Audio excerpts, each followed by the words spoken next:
What I'm trying to show you is what happens when you free up your energy, right? So a lot of what I'm doing is I'm just not coming from a deep place of insecurity. And so I'm just freeing up the energy for myself, right? So what I want you to observe as you're seeing me doing this is I want you to be watching me. Now, what time is it right now, guys? Right now we're coming up on midnight. So we've been here since a lot earlier in the day, and we're coming up towards the end. And what you'll notice is, as I'm speaking with you, energetically, I have stamina. Now, what I mean by stamina is that I'm not getting burnt down from doing the event. I'm actually gaining energy from the event. So what are some ways that you could learn to gain stamina from work? And this is really what I want to show you. I want to show you how to gain stamina from work. So what are some things that I'm doing that you think allow me to gain stamina from being up, for 5 or 6 hours? Yeah. Being super passionate about adding as much value as you can to the moment. That's massive. So he said being passionate about adding value to the moment. What does that do to me energetically if I'm trying to add value? Keeps you present. And Okay, so yeah, keeps you present. What else? Looking constantly at areas to improve, which is like a creative place to be. So Okay, so so what he said, just to summarize. So he said creativity, and the big one is that the energy is flowing out. The reason why so many people look so burnt down and beat up is because the energy isn't flowing out. The energy is always this energy suck. So as you're working or as you're socializing or whatever it is that you're doing, you're thinking to yourself, how do I make this about me? How do I get what I want out of this? Is really what you're thinking. So from that standpoint, if you're thinking, how do I get what I want? Then really what's happening is that you're losing energy. You're losing energy from that process because your focus is on yourself, which makes it contracted. So a big part of what it is that you want to do is you want to go outside your head. Now, they talk about this in the Bible. View your neighbor as yourself. Forgive people. Why do you view your neighbor as yourself? Why do you forgive people? Because it gets you out of this heavy, heavy density in the mind. So the density in the mind is the hell on earth. And getting out of the mind and into an expanded state is like the heaven on earth. So it's a dimension that you begin to access the second that you make a decision. So what I want you to think about is, where is your head going when you're working? And what would that pragmatically look like if we were to begin to shift it? I want you to think about what that would look like pragmatically. So I'm going to bring some people up to the front, and I want you to think about sharing with us what your inner dialogue sounds like and where your focus is resting and what's driving you. Okay, so your inner dialogue, where is your focus and awareness resting? Like your kind of resting point of your awareness. And what this is meant to do is, like, if I'm up here speaking, my inner dialogue is largely silent. And my awareness is outside my head. And so because of that, I'm not really getting tired. Voice is booming, energy's booming, creativity's there. So it's like, they call that like a heaven on earth. The hell on earth is when you're trapped inside your mind. Now, by the way, you should still live life for yourself as well. Don't be, okay, there's a word for people who only live for others. That's called toxic codependence. That's actually a pathology. You don't want to have toxic codependence. If you're just trying to save people and you're a people pleaser, that's actually a sign that as a kid, you were probably neglected or abused, and the only way that you could gain acceptance was to be valued by what you did, not just for who you are. That is toxic codependence. I've grown up with some of that for sure. So we want to parse out, like, I have some people that I work with, and I'm like, it's all about giving. They're like, I know. And I see this kind of sad, gutted out look. And I'm like, have you spent your entire life giving, and then everybody screwed you over, and you've just been gutted out by all the people that you gave to? And they're like, yes. I'm like, no, that's called toxic codependence, right? So you want to think of it like here's how I think of it in my mind. If you want to, I'll show you how I live my life. So I'll make money, and then what I'll do with that money is a number of different things. But like, as an example, make money, but then I'll go buy really, really good supplements. I'll go buy really, really good organic food. I'll go get really, really good coaches. I'll go get a sick house that any of my friends can come stay at whenever they want. I can run events in it. I can invite y'all up to it if you jump in an event. And I do it just to make more people happy and to bring together friends and family. I'll go do trips, but on the trips, I'll record videos so that you can get a vision into what it's like to be in those places.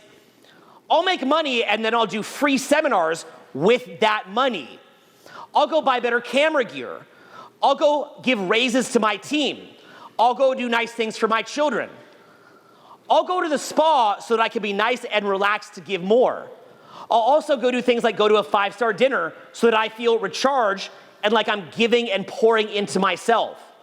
So really what you're doing at a high level is you're giving, but you're giving to yourself as well. I've seen it where people come to me and say, oh, you make money, as if they think that I'd be embarrassed about that, as if they think that it would be a good role model to be taking on major, major liability running a company, to be working around the clock and to be broke. What kind of role model would that even be to my kids? But there's a difference between being like, a Scrooge McDuck type persona where you're making money to feed ego, you're making money just to stack it. There's a core difference there versus making money so that there's a dramatic and epic flow of give and take. So what you want to be thinking of is you want to be giving more and receiving more. Giving and receiving more. So for some of you in this room, you're selfish. And you've got to get used to actually giving so that you're not trapped in your head and so that your awareness can expand. For others of us, we're actually too selfless. But in reality, if that's called toxic codependence, typically what that is that it's actually manipulative.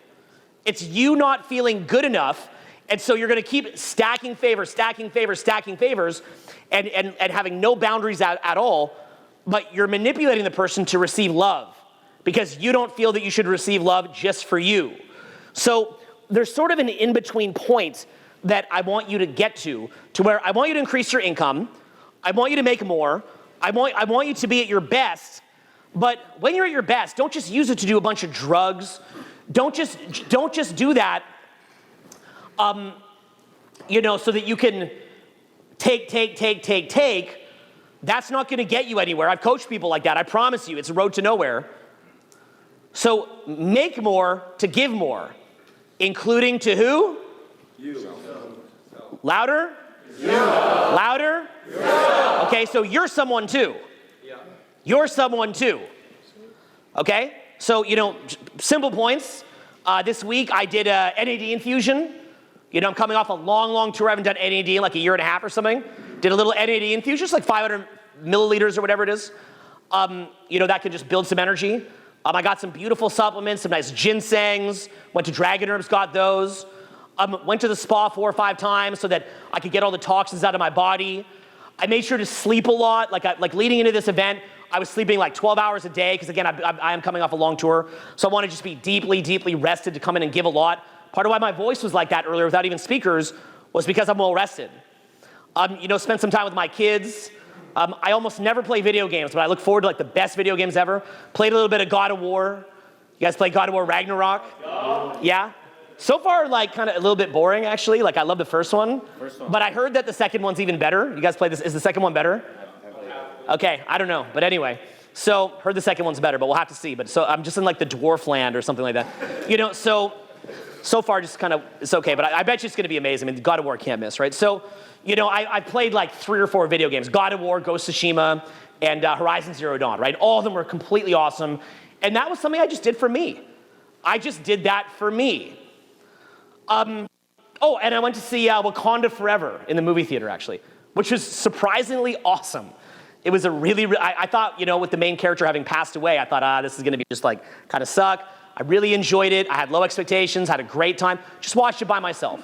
So look at what I did. Went to a movie by myself, ate some healthy food, got some herbs, went to the spa, slept a lot. So what am I doing there? What am I doing? I'm pouring into myself, right? Now, if I could pour into myself enough, now, again, just talking about the volume thing, for the people at home who are not able to hear it. Now, I chose to switch up to speakers at the end of the day, and we have a lot more time together. We're really just getting started. But the speakers are barely even on, And how would you describe to the people at home who have never been to a live event how much my voice is booming during the first many hours? How would you describe it? Describe it for the, you got to yell out loud. Loud. What's that? Well, what I mean is, here, turn off the speaker again then. Turn it off to make the point, okay? All right, we're off the speaker right now. Now, when you're hearing me speaking right now, like, hi there, I'm just talking to you. But it's booming, bouncing off the walls, right? It's almost like you're at an opera concert, and I'm like, you know, just kind of doing an opera concert, right? So where does that energy come from? Okay, the speakers are off right now. It's capping it. That's okay. Would you recommend to everybody to get out to one of these events if they're at home? Yeah! Okay, yeah, it's late, okay? So it's one of these things where, you know, it's how different is it hearing my voice in person, and we're still off the speakers. How different is it hearing my voice in person versus when in the, because it caps it on social media. It won't let your iPhone or your headphones put out more volume. It caps it. How different was it seeing it here? Exponentially. It's almost transcendental. Unreal. It's a difference between seeing a waterfall in person or seeing. I am a waterfall, yes. I'll take it. Yeah, but you see my point, right? It's transcendent, it's loud, it's powerful, right? So sadly, the people at home are never going to get to see that. They're not going to get to experience that. Now, the reason why I'm able to do that, again, people keep thinking it's a technique. It's not a technique. It's from pouring into yourself.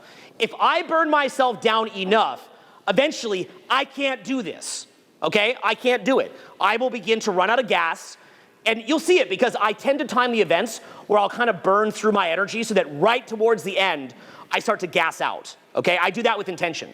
So you'll see me, they're practically carrying me out of these events on a stretcher. But I'm doing that with intention, right? Like people, whenever they see me after an event, they're like, oh, I feel bad for you. You must be so tired. I'm like, no, don't feel bad for me. I did that with intention. It was done to perfection. I timed it like that.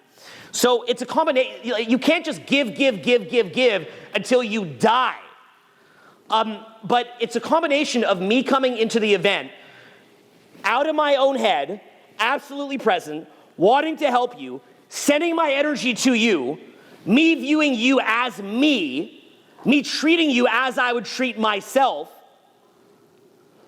me forgiving you for your flaws, me forgiving myself for my flaws, me not viewing you as an ego that I'm bouncing against, but viewing you as a fellow soul that is in many ways one with me. So in doing so, that's where the energy comes from. That is what creates the outpouring. That's what will create everything that you're going to see here this weekend. It's going to be an amazing weekend. We're just beginning. Do you realize that right now? We're just beginning to scratch the surface of what we're going to cover. But at the same time, you've got to pour into yourself. So the first thing that we're going to do is I'm going to bring some of you up, and I'm going to get you to consider where is your awareness resting and what is your inner dialogue focused on so you can begin to see the contraction. Then from there, the next thing that I want you to do is I want you to think about how to pour into yourself more. So my general sweet spot for you is somebody who gives, but also somebody who pours into yourself. By the way, little tip. A lot of people pour into themselves by drinking alcohol, smoking weed, taking drugs. That's not pouring into yourself. That's a credit card against your future. Some people pour into themselves with compulsive shopping. That is not helping you. You want to buy things that are investing in yourself because they're doing what's called discretionary spending. It's like it all goes to the land of lost socks. You want to buy things that invest in yourself. Some people pour into themselves by doing some crazy vacation, and that's actually a good thing, but by the way, sometimes it can be exhausting. So go take the crazy vacation, but do be aware that it might run you down as well. By the way, do the crazy vacation. But just be aware that like that might spiritually uplift you, but it can burn you down a little bit. So just be aware of that as well, okay? So let's get some of you guys to come up here, and let's talk about where your awareness is resting, what your inner dialogue looks like, and then how we can shift that, but also pour into yourself, okay? So I'm gonna bring up a couple of y'all. Put your hands up if you'd like to come up. You can come up first. Thank you. Could you guys give me a hand? We're gonna get this popping. We're gonna have some fun. Okay. gonna grab this and you're gonna hold it right around there. It doesn't have to be right at the mouth, but yeah, somewhere like that. Okay, so what I wanna do is I wanna get very, very specific about your inner dialogue. What would you say that your brain is looping on a typical day? So as of recently, because I'm getting ready to go into life insurance, and for me, I feel like knowing that that's where I'm going to make my own fortune, I do have a sense of peace with that, but at the same time, there is a big sense of urgency, and I know that if I want to get to the places that I want to be, it's just going to be a matter of decisions and being around the right people. So largely I'm in the financial space right now. That's where my... So what does your mind loop on? Like on average, what is it thinking about in a given day? Say you walk into a room. You walk in this room. What does your mind start looping on? Occasionally I do get into that ego frame, more of that competitive thing.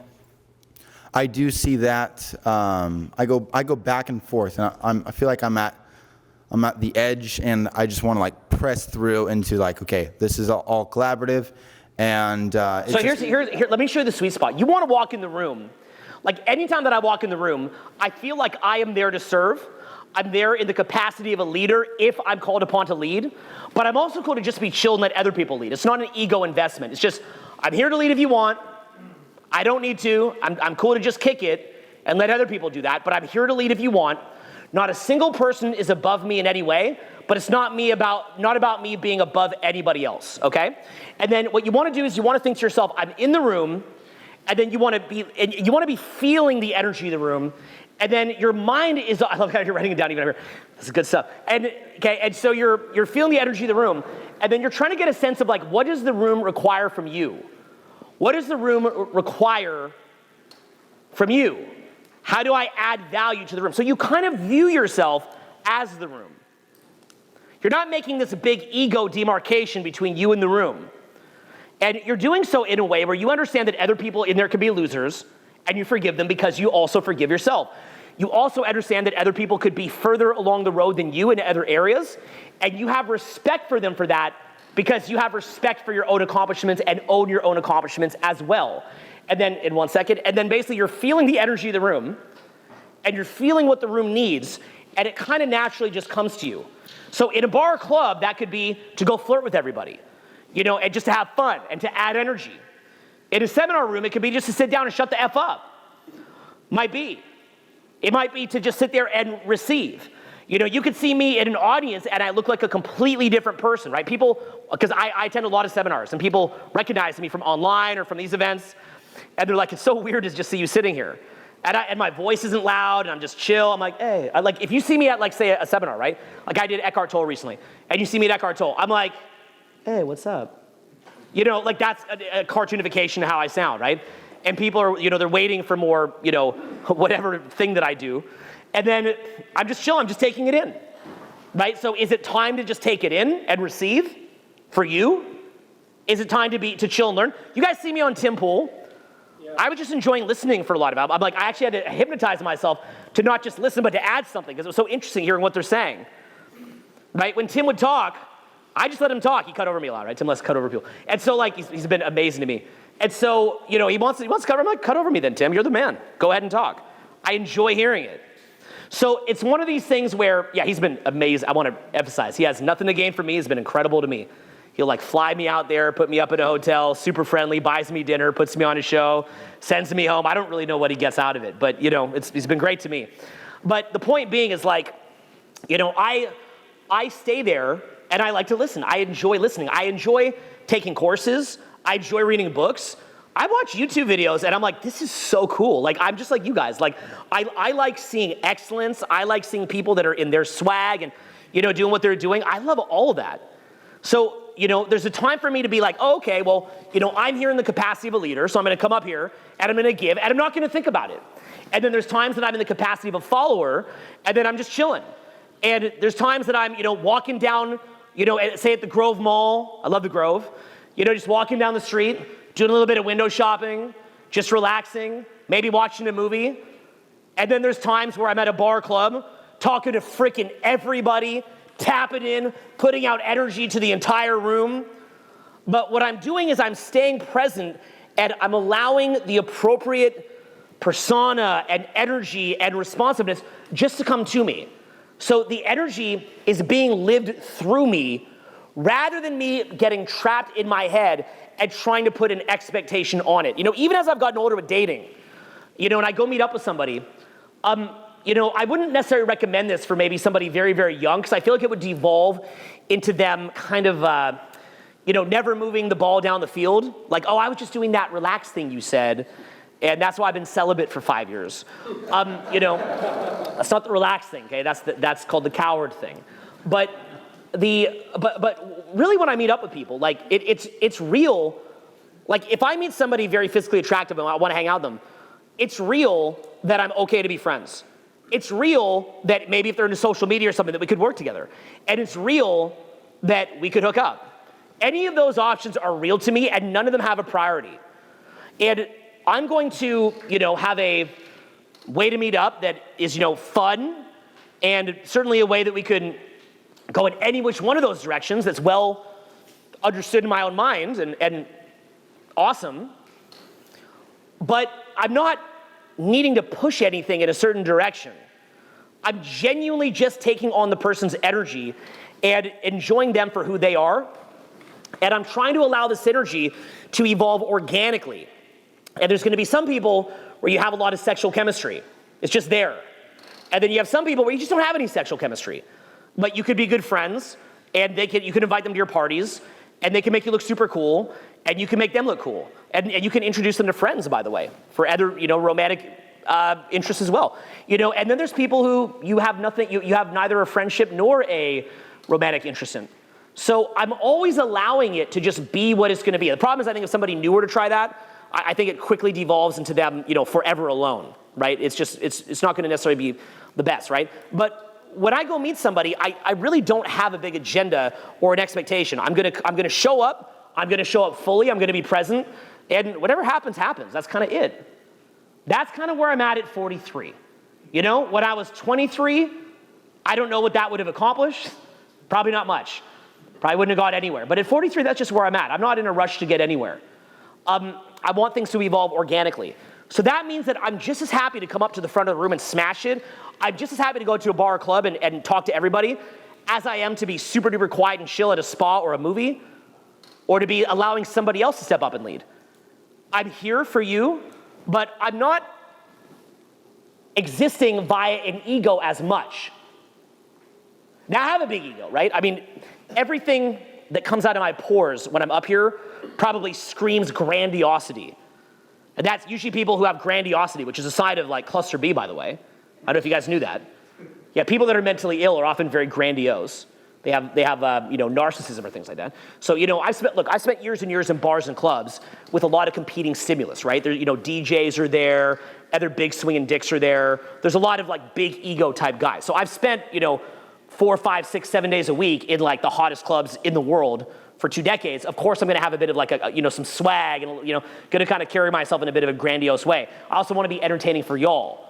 But that is a different kind of grandiosity than somebody who's genuinely ego identified, living via a false self and not being authentic. They're not in their authentic self, and they're not showing up as authentic.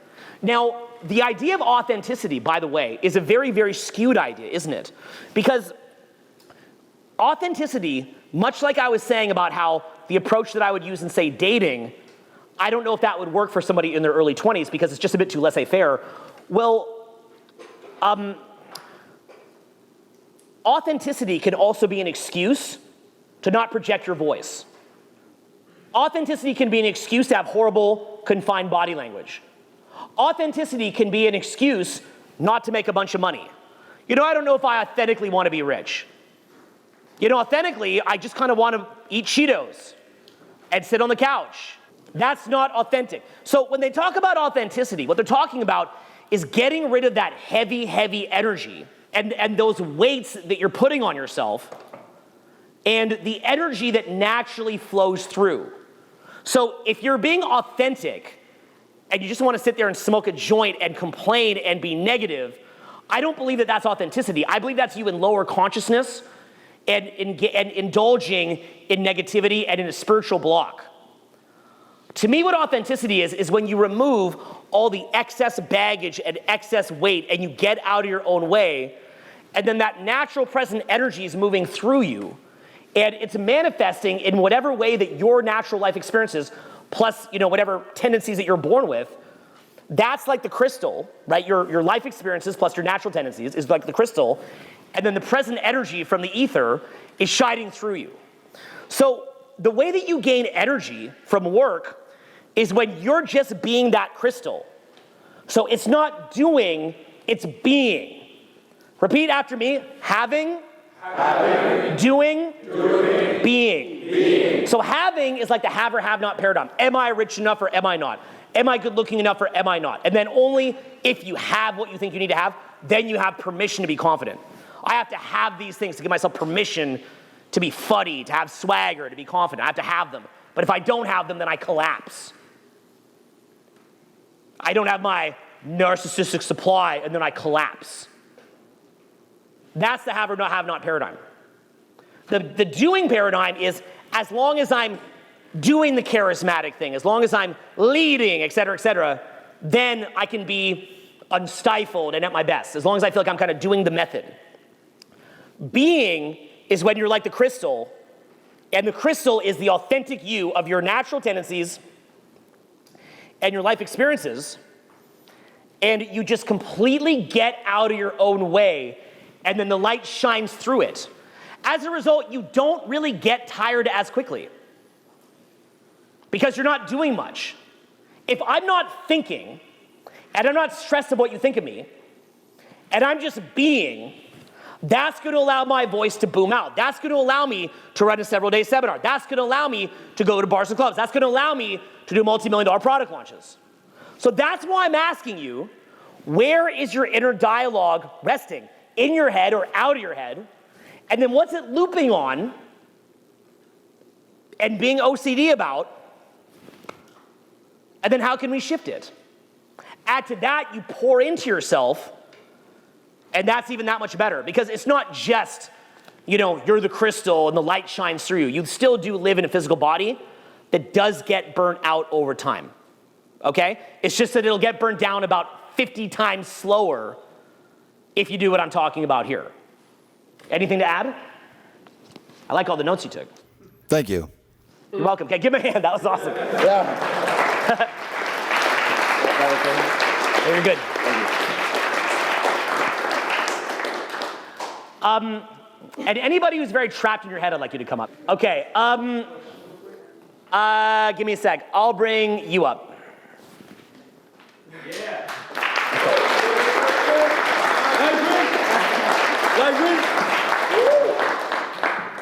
That's funny. Like, you give me like nothing to work with here. You're just like, I just do exactly what you say. I'm like, okay. Okay. So, what would you say? Where would you say that your awareness is normally, and then what do you think your thoughts tend to loop on? And you got to put the mic about here when you talk. So I think like for right now I'm kind of getting nervous. Yeah. So you're probably in your head, right? In your head and micro-analyzing, because all of you are judging him negatively. No one cares at all, by the way. It's like sometimes it's like it hurts over here, like in the back of my head. I'm like, why is this hurting so bad? Yeah, so you go so deep in your head that your head starts freaking hurting. Yes. Yes. That's a great point. Now he's adding to my point. Yes, because what I'm trying to show you is the physical manifestations of being that much trapped in your head. Okay, keep going. I love it. Yeah. Tell me how much it sucks being trapped in your head. Prove all my points. Yes. Okay. So I just think too much. I think like, okay, how can I approach this person so I don't. Do you see what he's doing here, where he's thinking so much that it's actually constricting his energetic flow? Okay, that's cool. It's cool. So. Notice how even though he's a bit nervous there, he had a genuine moment. It's actually attractive. Okay, so yeah, that's pretty much it. I think too much about the things that I'm gonna say, or what they think about my or just that's pretty much what I focus on. Like you can even tell my voice right now. It's not that. Yeah. So what's happening is that because he feels judged, he's going into his mind to try to micromanage the way he's talking. So he's like, how can I talk in the right way? How can I live up to the standards that Owen set out? How can I live up to the standards that this audience has? So he's in his head, and then he's looping on self-judgment. What's that doing to the energetic flow? To the energetic, it drains me. It drains me really bad. Yeah, and it also makes weird mannerisms too. So it'll make your face do like contortions and like eyes too much out like a psycho, or kind of hiding your eyes. Oh my goodness. Y'all are next. So it messes with your energetic flow. Now, by the way, I learned this just for socializing, but I think as far as work ethic and making bank, this still applies. It's the kind of thing where from years and years of me going out to bars and clubs and doing public speaking and learning about energy management, people who work around me on my team, it's a little bit intense for them because I can just wake up and I'm happy to just keep going till we go to bed. And there's no need for a break at all.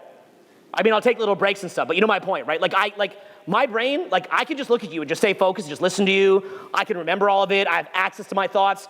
And it gives this weird look where it almost looks as though it could be IQ driven. You know, some people are just smarter. So it gives an appearance as though it's IQ driven. What if I told y'all that I actually have a low IQ? That's real. It's real. I have a generally low IQ. I'm the guy who, like, in The Sixth Sense with, like, Bruce Willis, the end of the movie, and there's, like, the big reveal, and everyone's like, oh, my God, and I'm like, what? What is it? What happened? Yeah, I tend to often be the last person to get something, and I was a failing student when I was younger, so basically, I'm kind of like this old Gremlin car, or like this 1986 beat up Honda, and then we just keep replacing the pipes and the engine and the tires, and that's really what self-help is. I mean, if you actually think about it, if you look at me, right? Because I kind of am what I'm saying. Like, I'm kind of dainty. I kind of look like this high-pitched voice, kind of effeminate. Like I'm like, okay, right? It's like a hyperactive dwarf. I'm like, right? So it's not, I don't really look like somebody who naturally, grew up, say, tall and popular. I kind of look like a kid that got messed up, then I just studied 20 years of self-help, read every course, went to every seminar, busted my ass, went out every day, took every freaking supplement, and here I am. Okay, I'm kind of that guy, right? I'm not like the Rolls Royce just calmly driving down the street, right? I'm literally like the old Honda. This is replaced, and I'm just like, I'm just going around. That's just naturally who I am. But now, because of that, I can also speak on personal growth from top to bottom. Like every little phase, I'm like, this phase, here we go, right? I'm like this, and then this, and then this, Like my buddy who is going through a horrific divorce right now. I'm calling him up. I'm like, okay, day one, first 5 minutes, here's what's gonna happen. Next 5 minutes, this is I can pull these out and show you these audio, they're gold. And it's because I know every single little component because I had to learn those. It's like if somebody's lifting weights and they're naturally scrawny, so if they miss any muscle at all, it becomes like a Frankenstein mess. So it's imagine I'm scrawny, but I have the tiniest little calves, and I worked every muscle in my body but my right calf. That's what happens when you come from as low down as I did, and then you have to work on every little thing. And by the way, it becomes a problem because there's components in my business or in my personal life or relationships where it's I can attract some amazing person, but there might be a couple things off in my relationships that are kind of a train wreck in the way I'm coming across, and it can mess me up. Or I can be amazing in business, but there's a couple little things off that makes a train wreck. And then I've got to keep iterating and I've got to keep learning.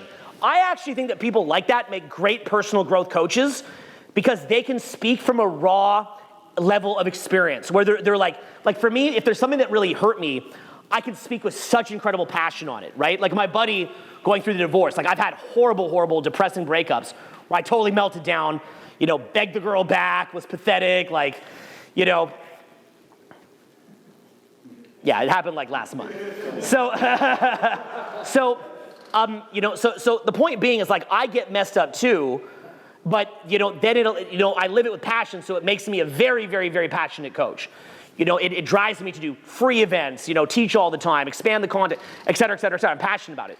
So, if you're going through something like that, it can, if you've had a lot of challenges that you've had to work on, you've had to like really go through every part of your life, it can actually make you a really, really good coach, as long as you're coaching something that you beat, okay? And then there's some things you haven't beat, but the things you have beat, you coach.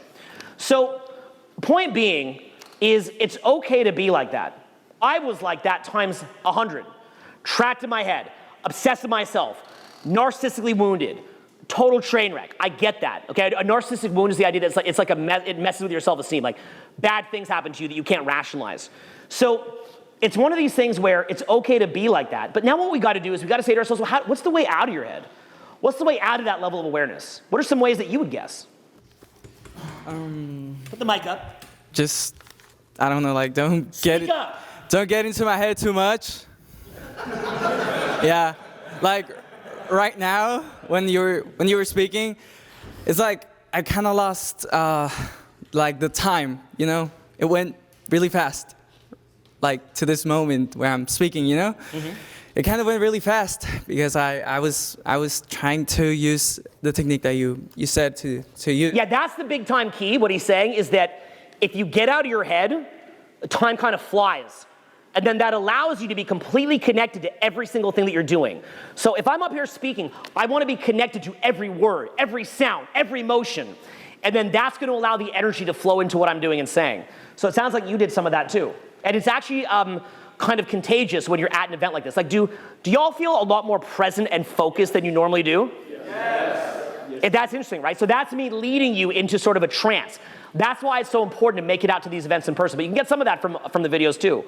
So getting your awareness out of your head, and what I found, like I said, is a lot of it is from the underlying framework that you're giving. A real desire to give and to treat your neighbor as you treat yourself allows you to get out of your head. Kanye said a lot of things last night that were really bad. I mean, talk about career suicide, talk about just kind of dumb. But what he was also teaching was a Christian principle, which is that, and this is massive in the Bible, which is that you forgive your enemies. And by the way, the idea of that Christian principle, which is very deeply misunderstood, is that if you hate somebody, the Christian principle, and I'm going to give you my interpretation of it here, okay, because there's a lot of interpretations on Christianity, is the idea that there's a certain amount of sick Luciferian satanic energy in the world. And so if you hate someone who's very, very vile, that hatred is contributing to that negative energy load in the world. So you stop them from doing the bad thing, and you don't tolerate what they're doing, but as you're stopping them, and as you're not letting it happen, you still remain in a state of love while stopping them and not tolerating what's going to happen.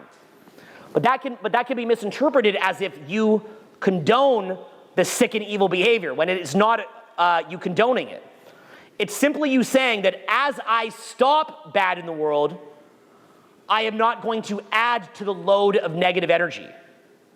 So I could be looking at you, and even if you were very, very mean or cruel to me, that's not going to sink in at all. Now, the way that Kanye explained that was so stupid, so unnecessarily easily misinterpreted, and so inflammatory that to me it reeks of career suicide. That's all that it looked like to me. It looks like somebody who is engaged in career suicide. It's a limiting belief.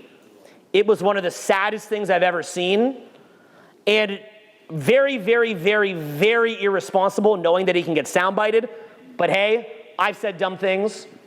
So understanding the main principle, which is that you can look at somebody and say, their behavior is disgusting.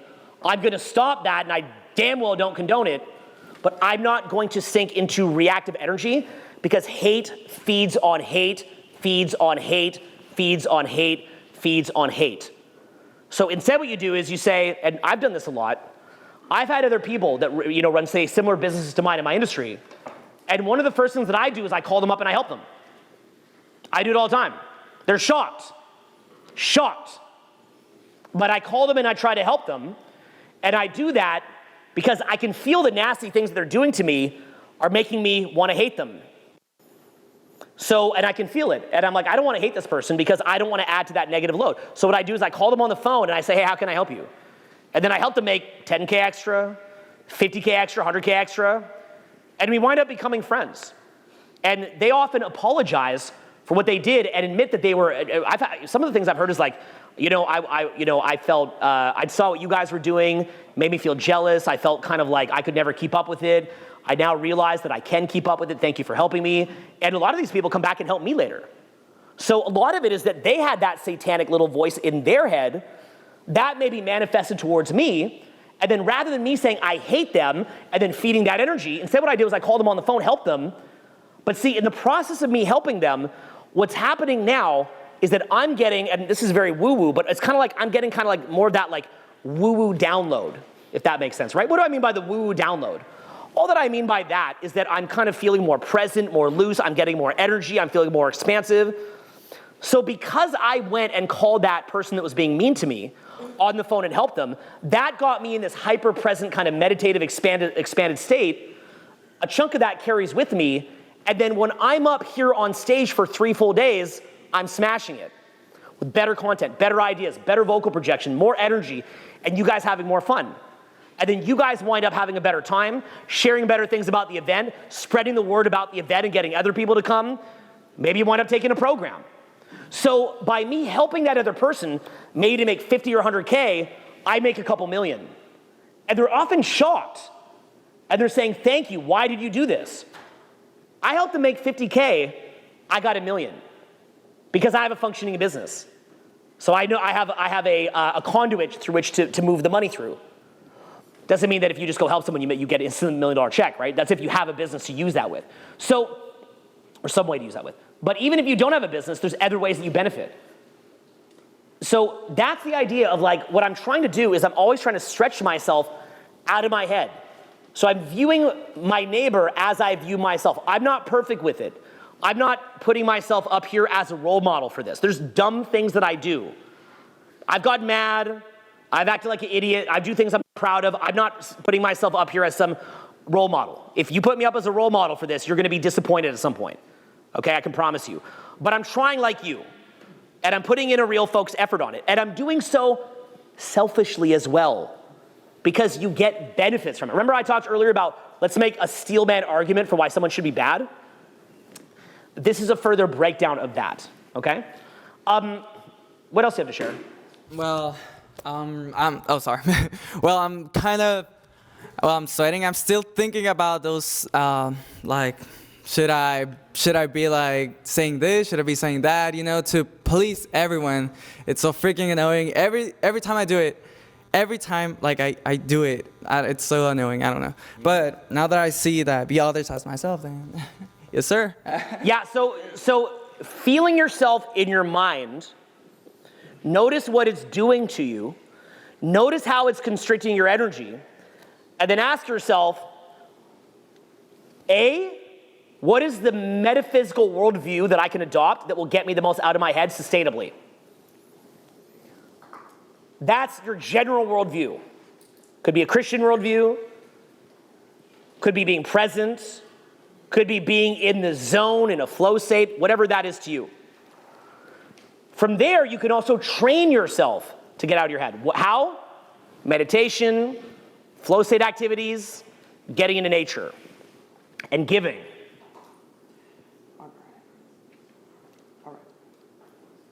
This is the best, man. People coming up here writing notes as they're at the front. Okay, and then from there, you can also, and this is big, you can actively do things that create a little bit of pain or deprivation. So if I'm doing a super duper hot Russian banya, and then I'm doing a cold plunge, I get a high off that because I'm denying the body. So a super duper duper duper duper duper duper hot sauna denies the body. And so as a result of that, if you do a super hot cold plunge and then you jump in super hot sauna, and then you go to very, very cold plunge, everybody gets a high off of it. But you also get a high off meditation. People also get a high off food fasting. People also get a high from giving charity.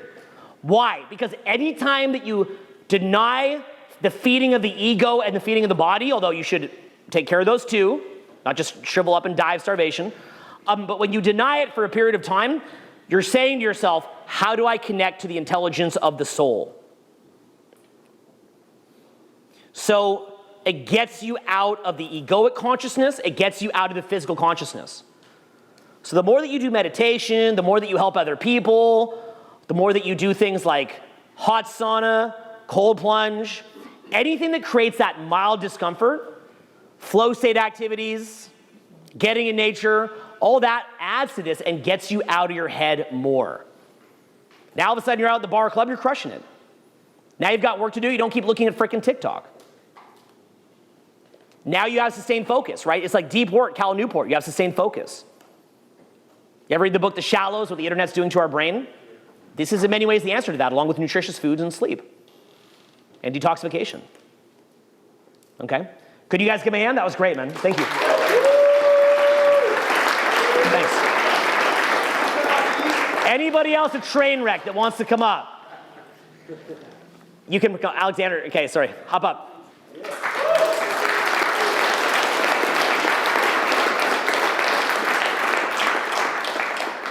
Good to see you. You too.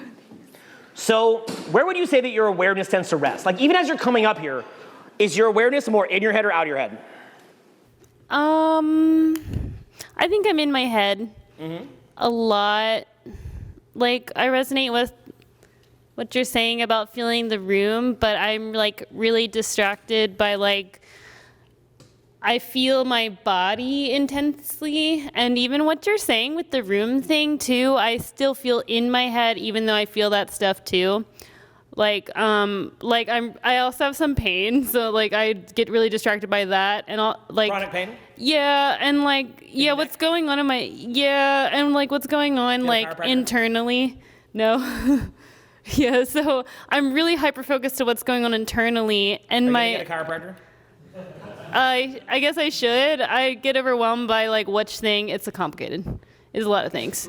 But yeah, so like I don't know, like it's sometimes hard for me to listen to other people. Like it's either I deep listen or like I'm like overwhelmed by even my internal experience of the other person. Like even when I'm deep listening and I know I'm listening and I find it quite confusing. Sorry, maybe this is a complex example of myself, but yeah.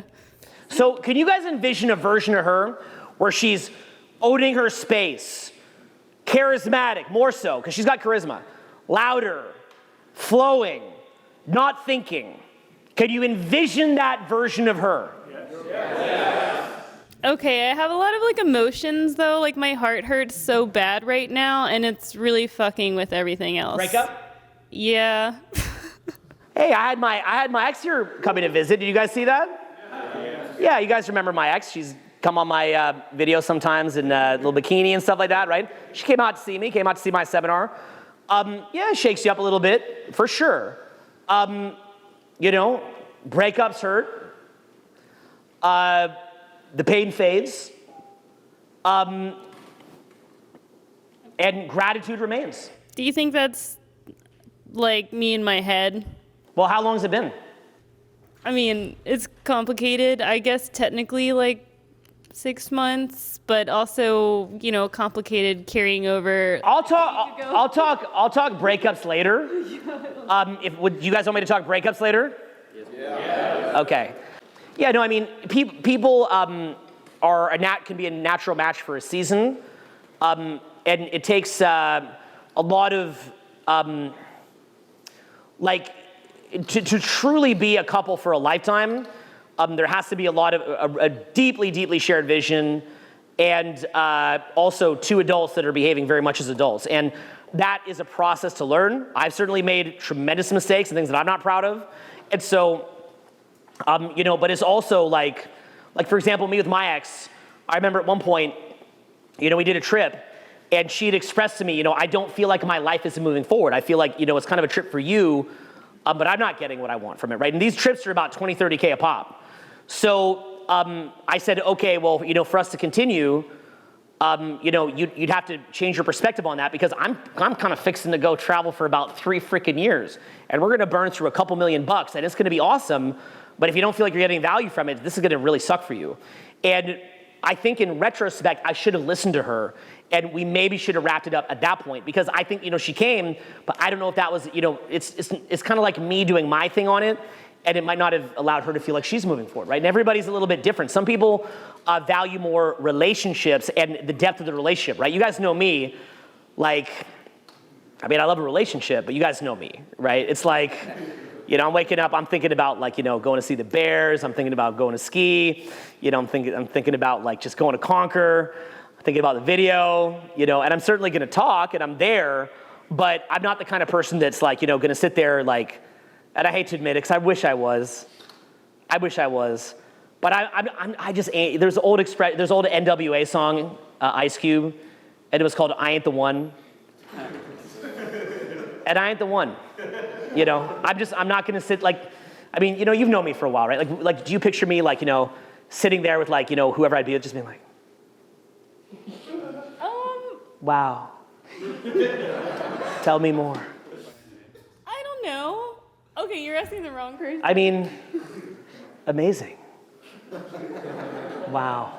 Okay. I'm sorry, I'm a freaking asshole, okay? I'm not a good guy. And, I try so hard. I stare, I'm like,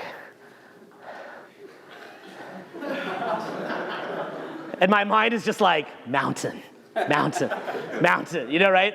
And I'm like, keep staring. I'm very lucky. I'm a lucky man. Keep staring, right?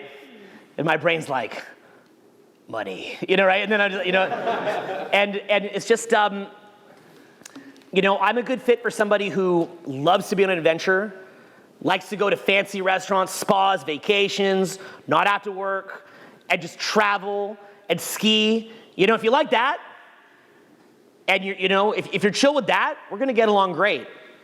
But if you care more about a deep intimacy, the way that I express love is acts of service. So I like to create a beautiful world. I like to have it where I have staff members that can help a significant other. They have staff members that can help them, having a sick crib that they can stay in or live in, travel. That's how I show love, because I am just a Viking. That makes sense. You ever see the show Vikings? Do you picture Ragnar Lothbrok being like, I'm just gonna stay at home. Let's just stay home and talk. Yeah, I'm down to do that once in a while. You know what I mean, right? Because I don't know why. I really do try. I think for the typical dude who sits there staring at his girlfriend for 5 hours, I probably try harder for 5 minutes than that guy tries for 5 hours. But it's just, I ain't the one. So the thing is I show love with acts of service. That's just how I am. But I could definitely see how that can feel abandoning. And it can trigger feelings of abandonment. And it can trigger feelings of being devalued, and I had to hear that with the person I love the most in the whole world, really, and that hurts. That hurt really bad. Hurt really, really, really, really, really bad. And I felt like I really let her down,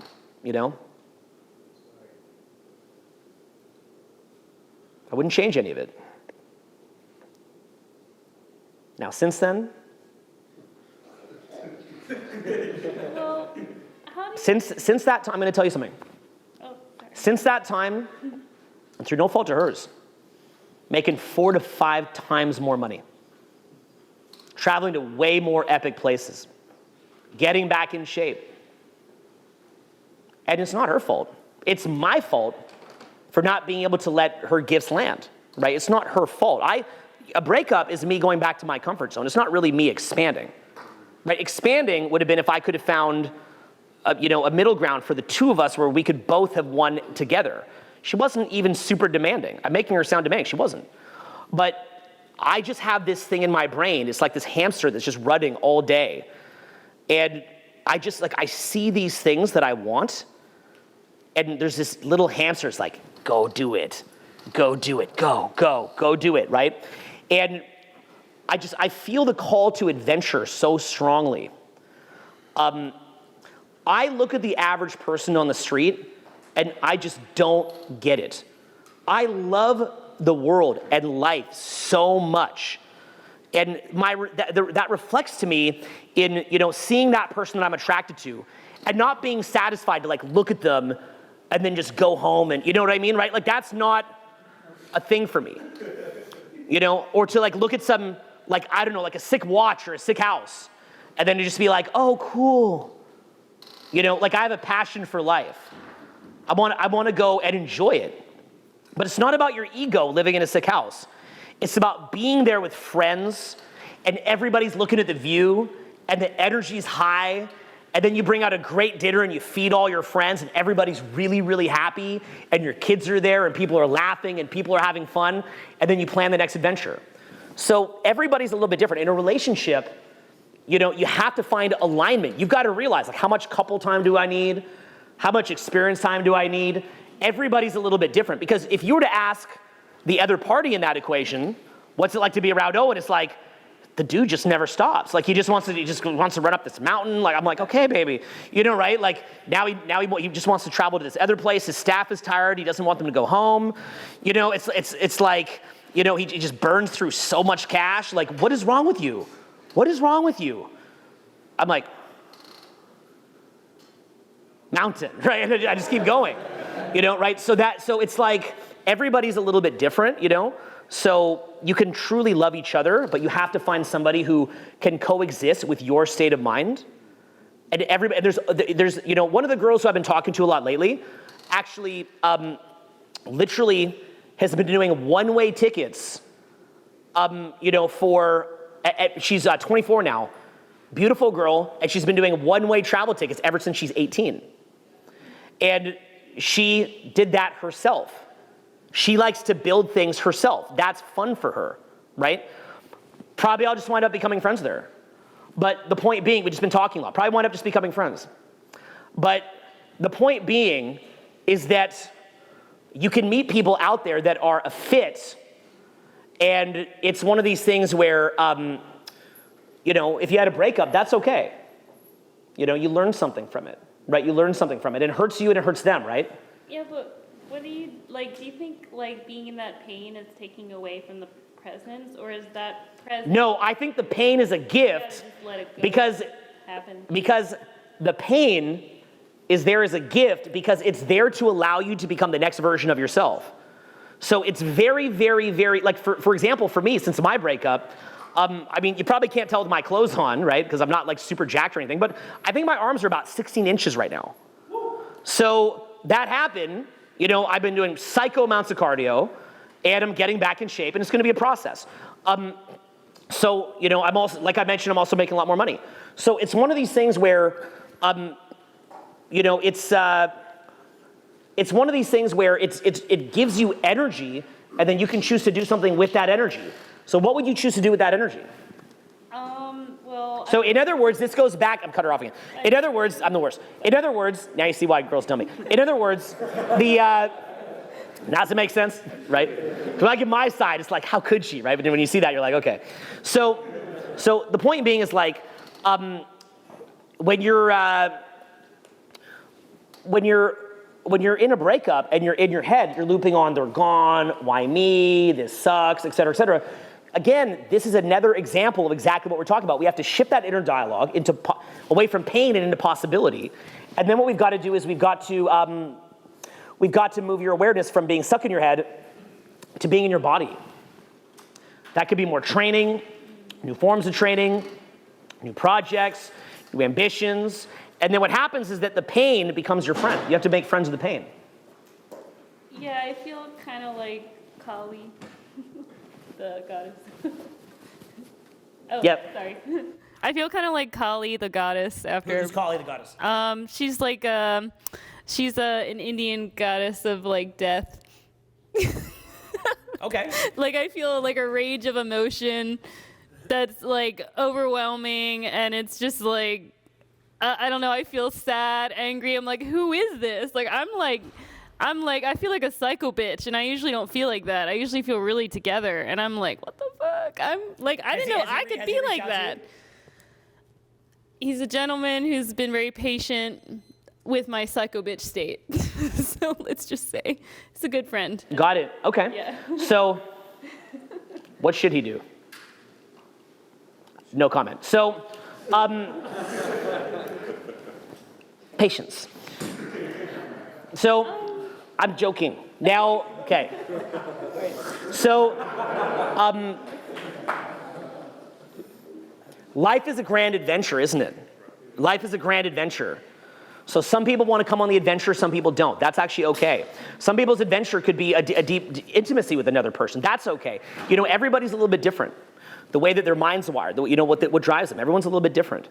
So, you know, it's one of these things where you've got to begin to get out of your head. You've got to begin to think about contribution. You've got to be thinking about helping other people. You've got to be thinking about not being so selfish, just like me. I'm mistreated. This sucks. Screw them. I'm a super bitch. I'm the goddess. Right? You've got to, right? So you've got to come out of that, and then you've got to say to yourself, okay, well, how do I, get out of my mind, get the energy not being this black hole, but more like the sun out, and then find ways to get more into your body. Right after a breakup, it's about getting into your body. My buddy who got left by his wife, he was a cyclist before, but hasn't cycled in like half a decade. He's now cycling like 20 miles a day. I'm like, bro, take it easy. You're gonna pull something. But he seems okay with it. But I keep calling him. I'm like, take it easy. You know, don't. You're gonna lose your outlet if you're too crazy. But he seems fine so far. You know, we'll knock on wood.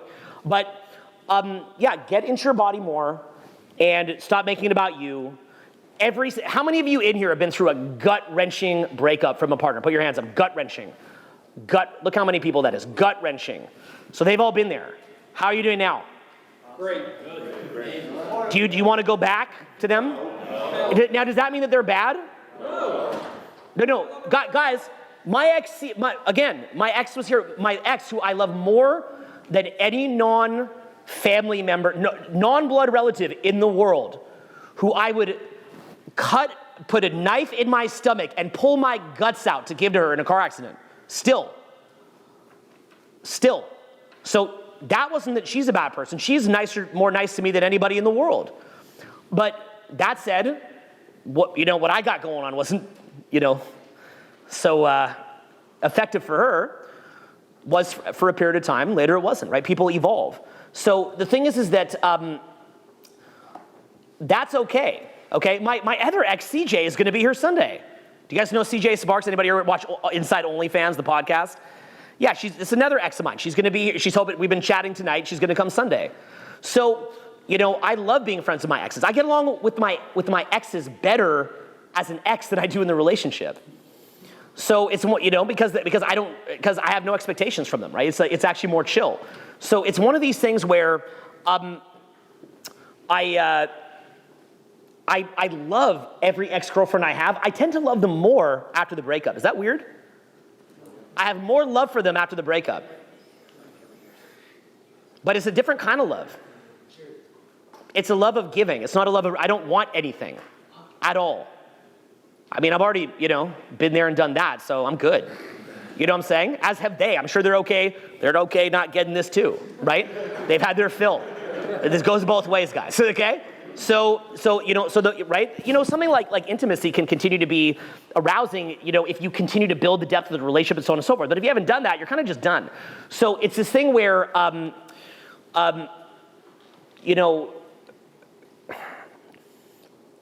I have complete forgiveness for every ex I ever have. I love them more as exes than I do in the relationship because they can't get on my nerves and we're not bickering. And I love giving beautiful gifts to my exes, Christmas presents, lavishing them with nice things. I love that because these are like the most special people in my life. But I ain't trying to hit. I'm trying to hit because the normal biology is such that you are aroused for the person as long as it takes to have a kid. If you've been intimate for 3 years, unless you're gonna keep going and build a family, you're good. Like, you wanna trust me on a desert island with somebody who I'm not gonna hook up with? Choose somebody that I hooked up with for 3 years.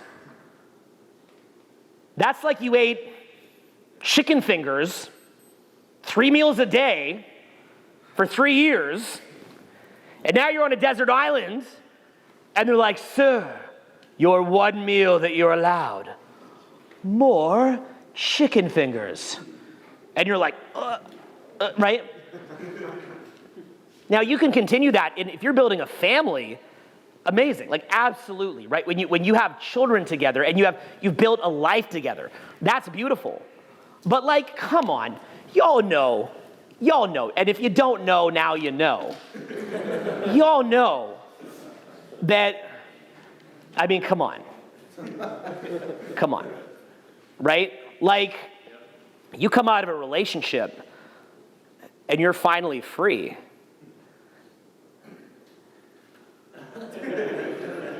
You know, it's like a dog that's been eating like kibbles and bits for 3 years, and then you throw it a bloody steak, right? You're like, I remember.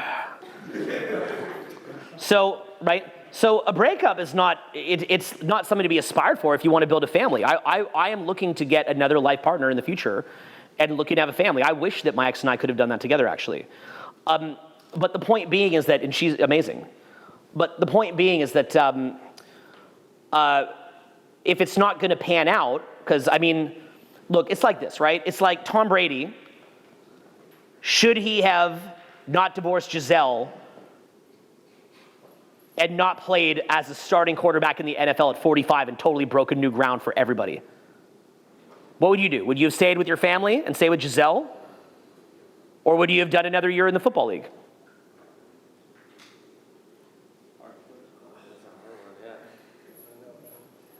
And he's probably not going to have a winning season. I hope he does somehow, some way. Maybe if anybody could, it's him, but his team is not strong enough.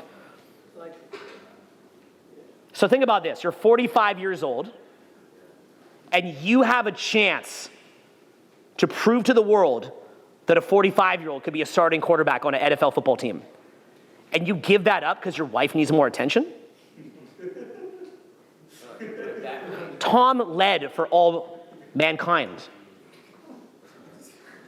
He's like, you want me to what? He even caved for a minute, right? He retired for a minute. What did I put on my Instagram story when he retired for a minute? Going against all logic. What did I say? Anybody remember? He's not done. No chance this guy is done. I knew he wasn't done. There's no way. You think Tom is going to go from sitting out there as an NFL quarterback, people barreling down on him, winning games, winning Super Bowls, and he's going to go play patty cake? You are going to have to pull that out of his cold, dead hands. Okay? I will be doing adventures till the day I die. I hope that I die in the Amazon River, getting killed by a native. I hope that I die in Africa with some extremely dangerous predator biting my head off. Okay? I hope that I die. God, there's so many great ways to die. You know, in a very, very intimate situation at like 90, right? I hope that I die in like a small plane that I stupidly decided to learn how to fly at 78 and flew till I'm 92. And I hope I fly into a mountain like an idiot. Okay, I'm going out like a G. You understand? I'm gonna keep, I am gonna return to my original job at 85 if I last that long. And it's all gonna be and all the infield's coming out.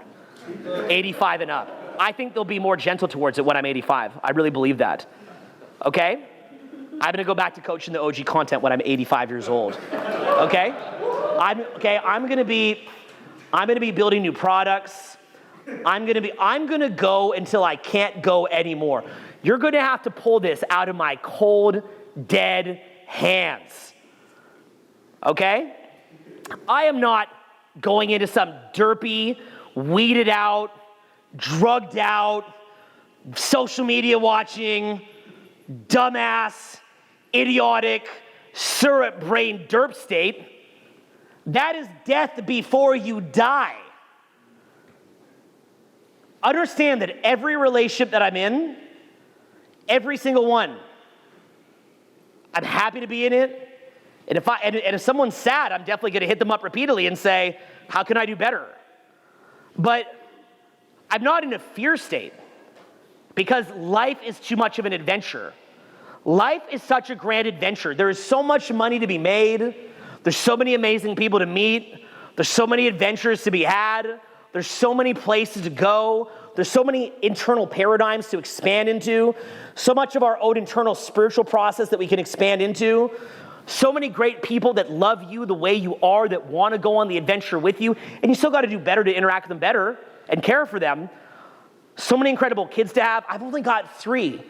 I'm so embarrassed about it. I'm going to bring them this weekend, and I got to get more kids, okay? I bring my kids out to seminar. I get them running seminar with me. And what this is at its core is the energy of life. That's what it is. It's the energy of life. And stopping is the energy of death. Sitting around and falling apart into decay is the energy of Satan running you. It is the worshiping of Satan. It is the worship of death. What do we say at the beginning of this seminar? Life is about witnessing God's creation and adding to it. And what that means is that we recognize the beauty of expansion. So our awareness fundamentally, what we want to do is we want to attach it to that ever-expanding force of life. And that expanding force of life is like sun rays coming out. It's like a screensaver on your computer, morphing and adding and expanding. Imagine a tear in the universe, an infinite energy coming from beyond the veil, like a flamethrower into this galaxy, this fount of life expanding out. And that energy is something you could tune into. And that energy is about creation and life and love and joy.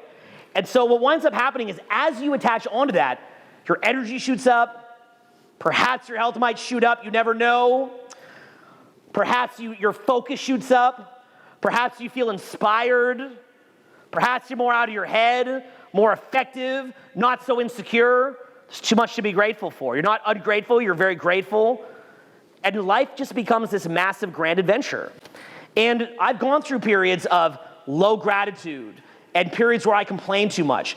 And I'm ashamed of those. Periods where I was mad at other people, blaming people other than myself, and I'm ashamed of that. Periods where I derped out, wake up, and I'm ashamed of that. But via that process, I wake up and I learn from experiences. And I stumble, I see where I fall, and I pull myself back up, and I come back to core principles. And that is the key to everything, to getting your awareness out of your head. Now, in saying this, notice what we've done is we've taken the problem of the breakup and we've outframed it. We've said, okay, look, that sucks. I'm going to look at myself and see where I could have done better. I spent months after my breakup looking at every area that I didn't understand my partner, where I could have done better. And that's selfish. That's for me. Taking 100% accountability. That's selfish. That's for me. Seeing what I can do for her to help her life. That's selfish. That's for me. I want to help her life. But that said, I then have to dust myself off eventually, say life goes on, and then from there, what am I going to do? I mean, I'm sad at what happened. I think it's the worst thing ever. But I've also got to say, well, what happened, happened. So what's the next adventure? And when you start to get excited about the next adventure and how much possibility there is in the world, it really shows how small it is to attack yourself about a bunch of silly nonsense. So realize that life is such an incredible adventure. It's for everybody to grab a hold of. God created this world for you to love and to enjoy, to have challenges, to have pain, but to move through that pain into that second birth. Not just the birth of the ego, not just the birth of the body, but that second birth of the soul. Jesus dying on the cross could be viewed as representing many things, but the way that I view it is that it represents the death of the physical body and allowing that pain and persecution to be there, but the reawakening of the infinite soul. And so through our pain, like what you're having now, through that pain, we learn to say, the intelligence of the body and the ego is not going to get me through. And I've got to expand my mind, get out of my head, get my awareness out here, take on practices that reinforce that, take on a worldview that reinforces that, and then from there, have that second birth of the soul. And we all have your back, and we all love you. And I had a similar experience this year too. And we all have your back, and we all love you. And thank you for being up here, and thank you for sharing. I really appreciate it. It's not everything, but it'll give you a direction to move forward.